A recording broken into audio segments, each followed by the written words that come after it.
One main diet style that I've employed for the last 2 decades is a low-carb diet. Currently I'm on a ketogenic diet, which is 75% of my calories come from fat, 20% come from protein, and 5% come from carbs. So I know a lot of people out there will be going, what, 5% carbs? I can't live without that. But in reality, once you get used to this ketogenic style of eating, your body performs much, much better. The reason being, every human body is like a hybrid car. We run off 2 main fuel sources, carbohydrate, which is converted into glycogen, or fat. Now, when your body's running off carbohydrate, your body's effectively running off petrol. When your body starts burning body fat, it's effectively like burning jet fuel. So it gives you 10 times more energy, 10 times more mental alertness, and in terms of body fat composition, it drops body fat very, very quickly. And another reason for human beings for hundreds of thousands of years evolved by eating fatty meats. And very occasionally, early man would come across a bush with some berries on it. So early man would be eating 75% of calories from fat, 20% from protein, and very occasionally 5% from carbs.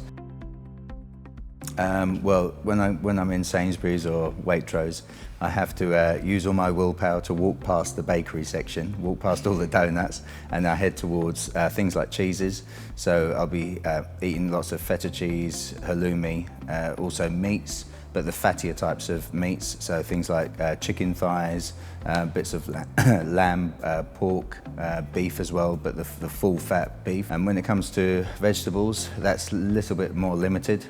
Cauliflower, asparagus, greens, kale, and avocado would be the main ingredients. And when it comes to nuts, the best one for a ketogenic diet is macadamia nuts, but then you could also have almonds, Brazil nuts, and walnuts as well. Oh, I forgot eggs as well. Eggs are a big part, and bacon is also a big part of my diet. I'm having egg and bacon every day, which I absolutely love. Another little good thing about this diet is I can have things like mayonnaise, double cream, creme fraiche, and all the sort of stuff that most people would avoid putting in their basket.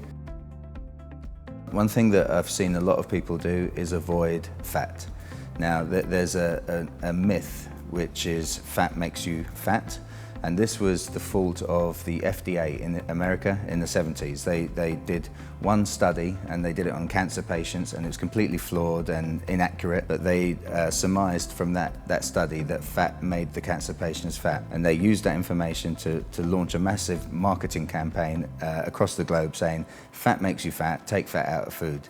All the food companies followed suit, and they started taking fat out of their products, making it 100% fat-free and replacing it with carbohydrates. Now, strangely enough, you can call this coincidence, or this is a byproduct of that happening. In the 70s, an obesity epidemic started in the States, which consequently spread across the globe. And now you see people that are seriously obese and overweight. And that only started in the 70s. In the 1950s, 40s, you never saw this happening. When they started taking fat out of foods and just pumping carbohydrates into the Western diet, that's when we started having problems. A good fat would be saturated fats. So my favorites are coconut oil. Coconut oil is a MCT, medium chain triglyceride. And because of its molecular structure, your body doesn't store it as body fat. It goes straight into the liver and gets converted into energy. So it's a fat that actually gives you energy there and then. So that's one of the reasons it's in a bulletproof coffee. Also saturated fat that you would get in things like butter.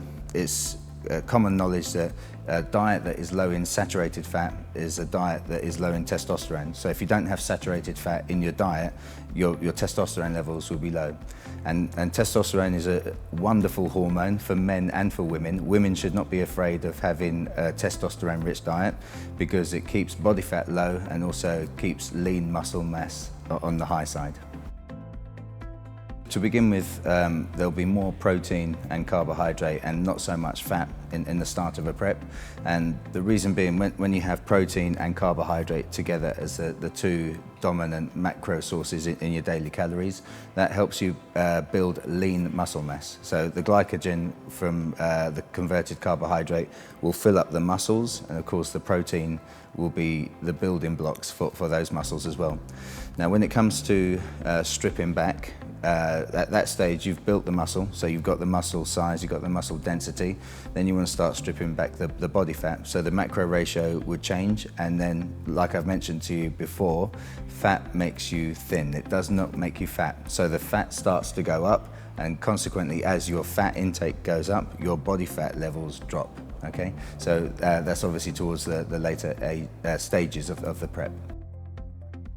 A typical day for me, I'd wake up, do my cardio fasted, have a bulletproof coffee first thing in the morning before I start training, and then it's nil by mouth, nothing at all. Of course, I'll be drinking water, but no food, no sustenance until about 1 o'clock or 3 o'clock in the afternoon. So what I'm doing every day is intermittent fasting. Now, when your body goes into a fast, it releases testosterone and human growth hormone. So when you're sleeping at night time, that's when you build muscle and burn fat. Now, if you can prolong that fast for as long as possible, that consequently will help you release human growth hormone, which will make you burn fat and build muscle. When I break my fast, it's important what macros you break your fast with. So I break my fast with a high-fat meal. Typically, it will be scrambled eggs and some bacon, macadamia nuts, maybe some avocado, and squeezed lemon juice as well. So that will be my first meal. Then after that, about 6 o'clock, I'll probably have some chicken thighs, some peanut butter, almond butter, some kale and some cauliflower. And then before bed, I might have some 85% or 100% cacao dark chocolate, as well as my supplements during the day. So things like branched chain amino acids, BCAAs, and glutamine as well, with every main meal.